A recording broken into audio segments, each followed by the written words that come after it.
Hello everyone, welcome back to my channel. My name is Sumanasi Sehgal. Friends, आज की जो हमारी वीडियो है इसमें हम लोग आपको बताने जा रहे हैं कि ब्लीच करने का सही तरीका क्या होता है। इससे पहले हमने जो वीडियो आपको बनाई थी उसमें बताया था पूरी कि किस तरीके से ब्लीच की जाती है, कितने कितने टाइम के बाद करनी चाहिए और किस तरीके से अगर हम फर्स्ट टाइम ब्लीच करा रहे हैं तो हमें क्या क्या प्रिकॉशंस को ध्यान में रखते हुए ब्लीच को करना है। तो फ्रेंड्स, अगर आपने इसकी पहले जो हमने वीडियो डाली थी थ्योरी इसमें सारी बताई थी हम लोगों ने किस तरह से ब्लीच को करना चाहिए या क्या क्या प्रिकॉशंस लेने चाहिए। अगर अभी तक आपने वो वीडियो नहीं देखी तो उसका लिंक हम लोग डिस्क्रिप्शन बॉक्स में डाल देंगे, आप वहां जाके वीडियो देख सकते हैं ताकि आपको पूरी नॉलेज हो कि ब्लीच क्या होती है और किस तरीके से अपना काम करती है। तो आज का वीडियो हम लोग स्टार्ट करने जा रहे हैं कि ब्लीच कैसे किया जाएगा।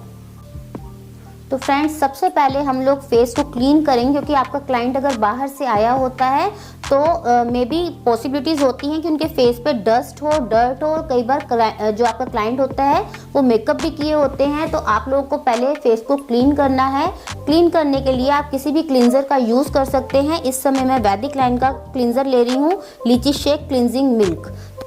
तो आप 1 पंप या 2 पंप क्लींजर का लेंगे।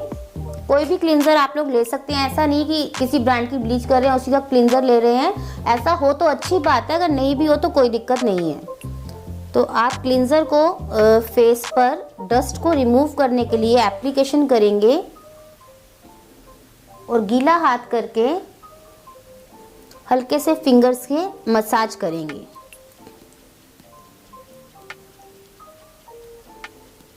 दो मिनट की आप ये क्लीनिंग का प्रोसेस करेंगे।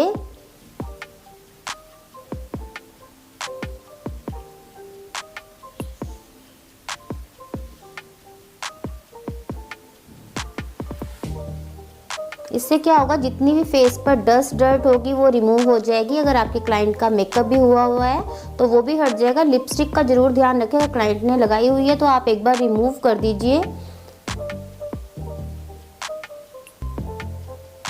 तो आप देख रहे हैं कि हम बिल्कुल फिंगर से हल्के हल्के हाथ से सर्कुलर मोशन में क्लीनिंग का काम कर रहे हैं फेस की। बिल्कुल भी आप प्रेशर से काम को नहीं करेंगे, हल्के हल्के हाथ से आप लोग क्लीनिंग करेंगे फेस की। इस तरीके से फेस को क्लीन करने के बाद आप एक वेट टिश्यू की हेल्प से पूरे फेस को पोंछ देंगे, जितना प्रोडक्ट लग रहा है वो हटा देंगे।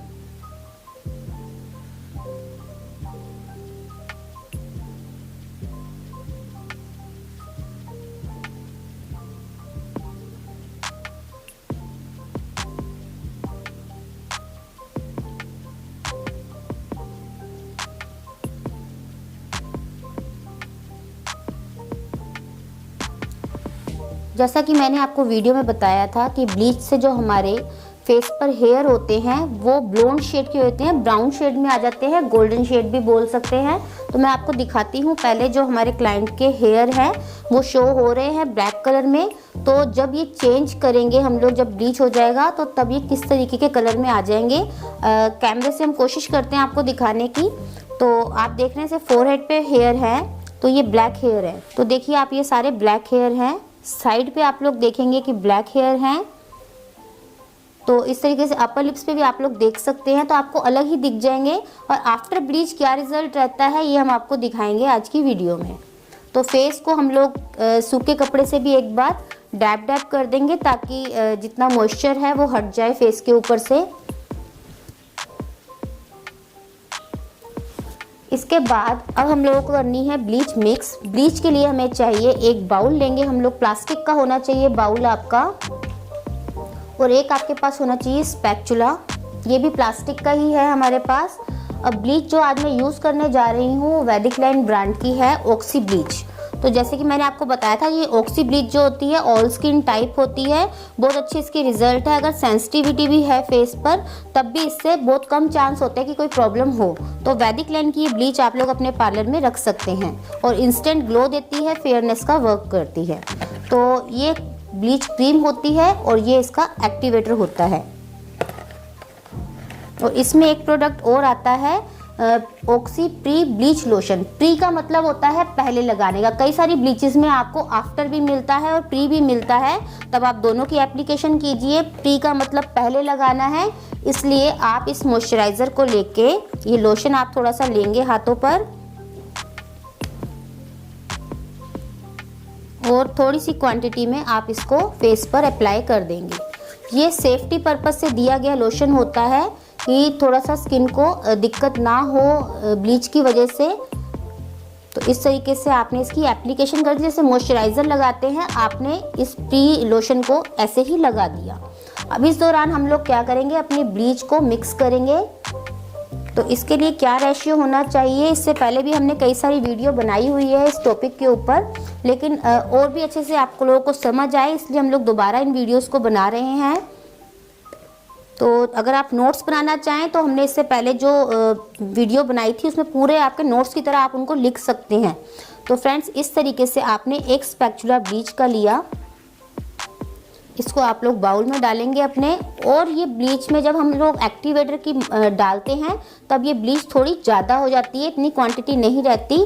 तो आप लोग क्या करेंगे, ब्लीच को कम ही लेंगे, एक ही स्पैचुला आप ब्लीच का लेंगे और साथ में ही आप अपनी डिब्बी को बंद कर देंगे।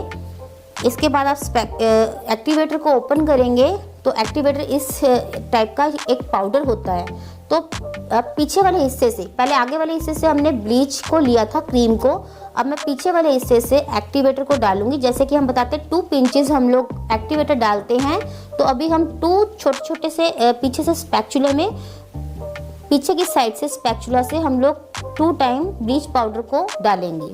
तो फ्रेंड्स, इसी का हमें ध्यान रखना है कि हमारा ब्लीच पाउडर बहुत ज़्यादा नहीं होना चाहिए। तो फ्रेंड्स, हमने एक स्पैचुला इसमें ब्लीच का लिया है और 2 स्पैचुला पीछे का जो हिस्सा होता है छोटा वाला, उससे हमने एक्टिवेटर को डाला है। तो इसको हम लोग अब मिक्स करेंगे फिंगर की हेल्प से अच्छे से। फिंगर से इसलिए करते हैं कि इसमें जो पार्टिकल्स होते हैं वो बिल्कुल एकदम मिल जाएं अच्छे से ब्लीच के अंदर। आपको फिंगर से ही उसका एहसास होगा। आप ब्रश से अगर मिला लेते हैं तो आपको पता नहीं लगेगा। अगर थोड़ा भी पार्टिकल्स मोटे रहते हैं तो किसी किसी एरिया पर बर्न हो सकता है। तो आप अच्छे से मिक्स करेंगे, इसलिए अपनी उंगली का यूज़ कीजिए। आप लोगों के बस हाथ क्लीन होने चाहिए काम करने से पहले, बस इतना ही ध्यान रखना है। हाइजीनिक वर्क ही है ये भी आपका, बस आपको आपके हाथ क्लियर हो, अच्छे से साफ सुथरे हो, तब आप लोग इसको अच्छे से मिक्स करेंगे। अब आप देख रहे हैं जैसे मैं मिक्स कर रही हूँ उसकी क्वांटिटी पहले से ज़्यादा हो गई, ये फूल जाती है जो ब्लीच होती है। तो आपने बहुत अच्छे से इसको मिक्स किया। अब इसके जो पार्टिकल्स थे पाउडर के वो मेरे हाथ पे नहीं लग रहे, इसका मतलब ये ब्लीच जो है अब इस्तेमाल करने के लिए बन चुकी हुई है। तो इस तरीके से आपकी ब्लीच बन चुकी है। अब आप चाहें तो इसको फिंगर की हेल्प से लगा सकते हैं। मैं एक पार्ट में आपको फिंगर से लगा के बताती हूँ और दूसरे पार्ट पे ब्रश से। तो सबसे पहले हम फिंगर से ही लगाते हैं। आपने ब्लीच लिया, बालों के डायरेक्शन में ही आप इसको लगा सकते हैं इस तरीके से।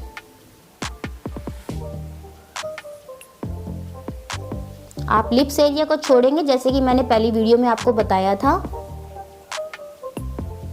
अंडर आई थोड़ा स्पेस देंगे आप, ये नहीं कि आप बिल्कुल ही आंखों के नीचे लगा देंगे, इतना स्पेस आपको देना है। इस तरीके से आप इस एरिया पर अच्छे से लगाएंगे क्योंकि ज़्यादा बाल इसी एरिया पर होते हैं। और इस तरीके से फोरहेड पे भी आप लोग इसकी एप्लीकेशन करेंगे। तो जब फोरहेड पे हम लोग एप्लीकेशन कर रहे हैं तो उस समय हमें इतना ध्यान रखना है कि हम लोग आईब्रोज पे ब्लीच को ना लगा दें। अगर आईब्रोज पे लगा देंगे तो आईब्रोज का जो कलर है वो भी गोल्डन हो जाएगा, जो कि गंदा लगता है देखने में, आपको लगेगा आपकी आईब्रोज ही नहीं है। तो इसलिए इन चीज़ों का आप लोग ध्यान रखेंगे। आईब्रोज पे बिल्कुल भी ब्लीच को नहीं लगाएंगे। और ईयर के ऊपर भी अगर आपके स्पेस है, जैसे इन्होंने ईयरिंग्स पहने तो हम लोग अवॉइड कर देंगे, लेकिन ईयर पे भी आप लोग लगा सकते हैं क्योंकि सारा ओपन एरिया है। तो थोड़ा सा हम लोग नोज़ पे भी एक साइड फिंगर की हेल्प से लगा के बता रहे हैं। इसके बाद हम लोग ब्रश से लगाएंगे। जैसे आपको इजी हो लगाना वैसे आप लोग ब्लीच को लगा सकते हैं। थोड़ा प्रोफेशनल लगता है अगर हम ब्रश का यूज़ करते हैं तो अच्छा लगता है देखने में। इसके बाद अब मैं आपको दूसरे साइड लगाना बता रही हूँ। इसके बाद हम लोग फ्रेंड्स बता रहे हैं आपको ब्रश से लगाना। ब्लीच का ब्रश आता है, आप लोग ऐसा ब्रश लीजिए। बड़े वाले ब्रशेस पहले आते थे, अब बंद हो गए हैं, वो यूज़ भी नहीं करने चाहिए। स्मॉल ब्रश से लगाना चाहिए ताकि स्मॉल एरिया पर आप लोग अच्छे से इसकी एप्लीकेशन कर सकें। इस तरीके से आप लोग ब्लीच को अप्लाई करेंगे ब्रश की हेल्प से। अब स्मॉल एरिया कहाँ होता है, जैसे कि हमारे अपर लिप्स को जब हम लगाएंगे तब थोड़ा सा क्लाइंट को बोलेंगे अपने लिप्स को अंदर की साइड वो कर लेंगे, तो क्या अच्छे से आपकी एप्लीकेशन हो जाएगी लिप्स के आसपास।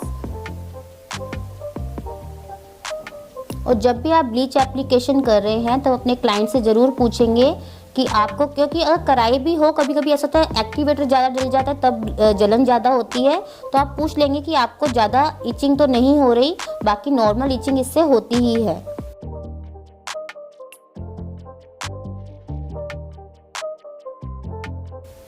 और जब भी आप लोग ब्लीच की एप्लीकेशन करेंगे तब अपने क्लाइंट से ज़रूर बोलेंगे कि वो अपनी आँखों को बंद रखें, क्योंकि आँखों में प्रोडक्ट ना चला जाए इस चीज़ का आप लोग को ध्यान रखना है। तो क्लाइंट को पहले ही बोलेंगे कि आप अपनी आँखों को बंद रखिए उस दौरान जिस दौरान आप लोग ब्लीच की एप्लीकेशन कर रहे हैं, और उस दौरान जब तक ये ब्लीच फेस पे लगी रहेगी तो अच्छा रहता है कि हम आईज़ को क्लोज रखें, क्योंकि इसकी वजह से थोड़ा आँखों में पानी आना या सेंसेशन होने का भी रहता है कि कई बार सेंसेशन होता है आइस के अंदर भी, तो आप थोड़ा सा इसका अगर आंखें बंद रखेंगे तो अच्छा रहेगा।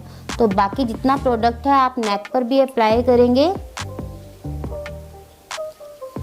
अच्छे से पूरे फेस को आप कवर करेंगे और नेक को भी आप साथ में कवर करेंगे। तो फ्रेंड्स, इस तरीके से हम लोगों ने ब्लीच की एप्लीकेशन कर दी है। आप बार बार इस पर ब्रश नहीं मारेंगे, आप इसको 5 मिनट के लिए एज इट इज़ लगे रहने देंगे। फिर भी अपने क्लाइंट से आप पूछेंगे अगर उसको किसी सेंसिटिविटी कहीं भी हो रही, जैसे इस एरिया पे बहुत ज़्यादा लोगों को सेंसिटिविटी होती है या यहाँ ड्राइनेस ज़्यादा होती है, इस एरिया पे होती है, अगर आपका क्लाइंट बोलता है कि जलन हो रही है ज़्यादा, तो आप लोग ज़रूर स्पैचुला की हेल्प से इस तरीके से क्लीन करके चेक करेंगे कि कोई दिक्कत तो नहीं हो रही। हालांकि मेरे क्लाइंट ने नहीं बोला, फिर भी मैं आपको बताने के लिए कर रही हूँ। इस तरीके से हम लोग चेक करेंगे और नहीं कोई दिक्कत आपको दिख रही तो आप उसको वापस लगा देंगे। उनको बताएंगे कि 5 मिनट ऐसा होता है, उसके बाद अपने आप से जलन जो होती है बंद हो जाती है। तो इस तरीके से आप लगा के 5 मिनट अपने क्लाइंट को रेस्ट करने देंगे। आप चाहें, आपका क्लाइंट चाहता है तो आई पैड लगा दीजिए, नहीं चाहते तो मत लगाइए, जैसा उनको इच्छा हो वैसे आप लोग कर सकते हैं। तो फ्रेंड्स, इस तरीके से आप लोग आई पैड का यूज़ कर सकते हैं। इससे क्या होगा, अगर आंखों में जलन वगैरह होती है ब्लीच की वजह से तो वो नहीं होगी और आपका क्लाइंट थोड़ी देर रिलैक्स भी कर लेगा। तो इस तरीके से आप लोग आई पैड लगा के छोड़ सकते हैं। फ्रेंड्स, पिछली वीडियो में मैंने आपको बताया था जो बेस्ट ब्लीचेस हैं आप लोग अपने पार्लर में रख सकते हैं। जो मैं रखती हूँ वो ब्लीचेस मैं आपको दिखा देती हूँ। वैदिक लाइन की ऑक्सी ब्लीच मैं ज़रूर रखती हूँ अपने पार्लर में, क्योंकि मैंने आपको बताया है सेंसिटिव स्किन पे बहुत अच्छा इसका वर्क रहता है। बहुत कम चांस होते हैं कि किसी को ब्लीच से प्रॉब्लम हो, और चांस कम क्यों हो जाते हैं, क्योंकि हम लोग पहले पैच टेस्ट जरूर करते हैं अपने क्लाइंट का, तभी हम लोग ब्लीच की एप्लीकेशन करते हैं। इसके बाद आप लोग इसी ब्रांड की, वैदिक लाइन ब्रांड की गोल्ड ब्लीच भी रख सकते हैं, जिसका रिजल्ट बहुत अच्छा है। और ये आपको मैंने बताया था कि ब्राइड्स के काम में आती है, और आप इसको ड्राई स्किन पर भी वर्क में ले सकते हैं। और एंटी एजिंग, जो कस्टमर्स की एज ज़्यादा होती है उनके लिए भी ब्लीच बहुत अच्छी रहती है, गोल्डन ग्लो आता है इससे। बस मैंने ये आपको ज़रूर बताया था उसके साथ कि आप बहुत ज़्यादा डार्क स्किन पे गोल्ड ब्लीच ना कीजिए, क्योंकि थोड़ा गोल्डन कलर और मिक्स हो जाएगा तो डार्कनेस दिखने लगेगी। तो आप लोग medium, fair to medium skin पे ही इसको यूज़ कीजिएगा। अगर डार्क स्किन वाला क्लाइंट आपके पास आता है तब आप लोग डायमंड ब्लीच का यूज़ कर सकते हैं। ऑक्सी ब्लीच मैंने दूसरे ब्रांड की भी रखी है, जो कि ऑक्सी ग्लो ब्रांड है, ऑक्सी ग्लो हर्बल ब्रांड। इसकी ही मैंने ये ऑक्सी ब्लीच रखी है, क्योंकि रेंज में हम थोड़ा डिफरेंसेस कर देते हैं। ये थोड़ा सा इससे सस्ता ब्रांड है, तो आप थोड़ा सस्ते में अगर ब्लीच करना चाहें तो इससे कर सकते हैं। अगर आप महंगी ब्लीच करना चाहते हैं, मीडियम जो मतलब रेंज रखना चाहते हैं, तो वैदिक लाइन, और अगर आप इससे भी थोड़ा अपर में जाना चाहते हैं तो मैंने आपको बताया था शेरल्स ब्रांड। ये भी बहुत अच्छा ब्रांड है, इससे भी सेंसिटिविटी कम होती है, लोगों को मतलब डर नहीं रहता ब्लीच लगाने के बाद कि कोई दिक्कत होगी। ये भी ब्रांड बहुत अच्छा है। शेरल्स ब्रांड को भी आप लोग अपने पार्लर में रख सकते हैं। ये शेरल्स ब्रांड की ऑक्सी ब्लीच है, ऑक्सीडर्म के नाम से। और इसी तरीके से आप लोग फ्रूट ब्लीच और हर्बल ब्लीच जरूर रखिए अपने पार्लर में। अगर कोई सेंसिटिव स्किन आती है, या बहुत सारी लेडीज ऐसी होती हैं जो नॉर्मल आपसे फेशियल वगैरह लेती हैं, तो नॉर्मल ब्लीच करने के लिए आप लोग फ्रूट ब्लीच या हर्बल ब्लीच का भी यूज़ कर सकते हैं। तो फ्रेंड्स, ब्लीच लगे 5 मिनट हो चुके हुए हैं। तो मैंने आपको बताया था जब ब्लीच लगे 5 मिनट हो जाए तो आप हल्के हल्के हाथ से सर्कुलर मोशन में अपनी फिंगर की हेल्प से एक बार ब्लीच को चेंज कर देंगे। इससे ब्लीच के रिजल्ट और भी अच्छे आते हैं। इस तरीके से आप लोग इसको चेंज कर दीजिए।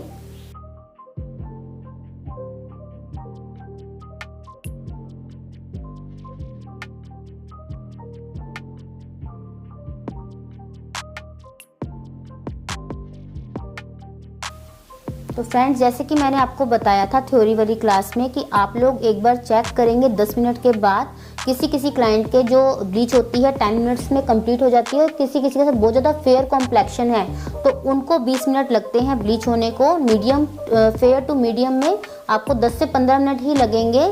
अगर बहुत ज़्यादा एक्स्ट्रा में फेयर है लड़की तो तब थोड़ा टाइम लग जाता है ब्लीच होने में, तब 20 मिनट भी और ज़्यादा भी लग सकता है। तो एक बार आप 10 मिनट के बाद ज़रूर चेक करेंगे कि ब्लीच का जो काम है वो हो चुका है कि नहीं। तो आपको पता था साइड पे हेयर थे, तो हम इसी साइड से चेक करेंगे इस तरीके से।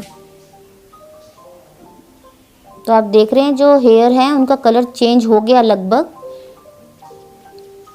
वापस लगा देंगे इस एरिया पे, और हमेशा बताया कि दोनों साइड इक्वलिटी आप चेक कीजिए। कभी कभी क्या होता है कि एक साइड हो जाता है और एक साइड नहीं होता। तो इस साइड भी जो हेयर कलर है वो चेंज हो चुका है, ब्राउन में आ गया है। और फोरहेड पे हम लोग और चेक कर लेते हैं, ज़्यादा हेयर हमारे फोरहेड पर ही थे। वैसे तो क्लाइंट क्या फोरहेड भी कराते हैं जब आईब्रोज वगैरह बनवाते हैं, लेकिन थोड़ा सा अभी फोरहेड पे मेरे को लग रहा है कि अभी कमी है। 5 मिनट हम लोग और रख सकते हैं, इसलिए हम लोग इसी ब्लीच को वापस एप्लीकेशन कर देंगे। 5 मिनट बाद हम लोग पूरे फेस की जो ब्लीच है उसको रिमूव करने के लिए रेडी हैं। तो 5 मिनट का टाइम हम लोग और देंगे। अपर लिप्स पे भी मैंने चेक कर लिया है, लगभग ब्लीच हमारा हो चुका है। 3 से 4 मिनट हम लोग और छोड़ेंगे, इसके बाद हम लोग इसको रिमूव कर देंगे। तो इस तरीके से चेक करना, विजुअली देखना इसको बहुत ज़रूरी होता है।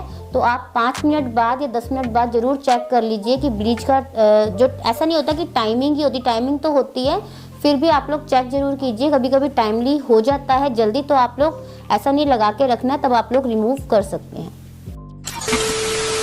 तो फ्रेंड्स, अपना जो टाइमिंग है वो कंप्लीट हो चुका हुआ है। हेयर मैं चेक कर चुकी हूँ, ब्लोंड शेड में आ चुके हैं। अब हम लोग इसको क्लीन करेंगे फेस को। तो उसके लिए हम लोग वेट टिश्यू लेंगे, अच्छे से निचोड़ लेंगे, पानी नहीं होना चाहिए।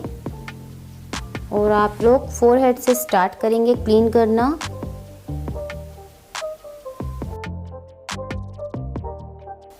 और कोई क्लाइंट ऐसा भी बोलता है कि मेरे को ज़्यादा ब्राउन हेयर के कलर नहीं, मतलब ब्राउन कलर नहीं चाहिए हेयर के ऊपर, नॉर्मल सा दिखे तो आप रिमूव कर दीजिए। तो आप ऐसा भी कर सकते हैं। अगर आपका क्लाइंट नहीं चाहता बहुत ज़्यादा ब्राउन हो तो आप नॉर्मल कलर पे भी चेक करके रिमूव कर सकते हैं। तो क्या उससे फेयरनेस आ जाती है।